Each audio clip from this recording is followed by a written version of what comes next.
Om Swastiastu. Yang Pangayah Wakil Bendesa di Kirinturan Samuan 3 sekali pertanyaan adik-adik tentang Nampiok dan Siat Sampian. 4 hari setelah odalan di Pura Samuan 3 itu ada sebuah tradisi yang disebut dengan Perang Sampian utawi Perang Siat Sampian. Mengartikan sebuah siat artinya pasti perang. Sampian itu adalah senjata utawi perisai diri yang dibawa untuk berperang.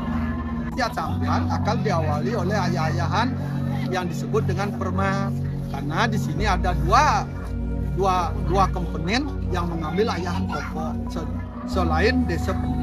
Satu disebut dengan permas, dua disebut dengan semeton kangkang. Permas inilah yang mengawali untuk ujungnya menuju Siat Sampian, gitu ya.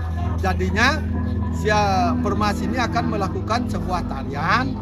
Tarian yang pertama disebut dengan Nampiok, terus tarian yang kedua disebut dengan Mober, tarian yang ketiga disebut dengan Kuat-Kuatan, tarian yang keempat disebut dengan Mombak. Saat Mombak ini didampingi oleh Parekan. Ya. Setelah dia bersama-sama ngayah Mombak sebanyak 3 kali di Nataran Pura, terus selesai Mombak 3 kali Pura, Permas ini akan mengawali perang Sampian. Setelah Permas mengawali perang Sampian, Parekan ini juga jadi ngaturan bakti balik sebanyak 4 kali. Yang ada di sisi utara disebut dengan Pura Batan Malis, sisi selatan disebut dengan Pura Ratu Agung Sakti, di sisi timur itu Baten Tamina disebut dengan Ratu Agung Panji, dan sisi Kau Betawi di tengah itu disebut dengan Penataran. Setelah selesai sembahyang dikasih air suci, Parekan itu akan keliling sebanyak 3 kali juga.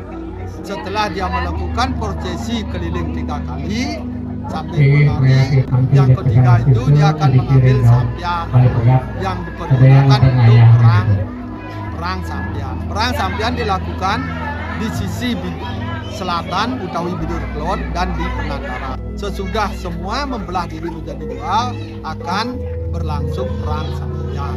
Dalam perang Parekan itu, sampian itu tidak ada yang merasa menyatakan dirinya sebagai pemenang dan yang merasa kalah. Nah, ini yang perlu kita siasati. Hanya ada itulah makna sebuah perang, artinya dia bisa memerangi dirinya sendiri dan tidak merasa dia merasa menang dan dia tidak merasa kalah. Itu sebuah filsafat yang sangat tinggi. Kalau bisa kita membawa diri kita seperti itu, tidak merasa bahwa kita memang sebagai pemenang dan tidak merasa kita merasa kalah, itu 2 sifat yang kita jadikan satu, mungkin itu daripada puncak daripada kita bersembunyi.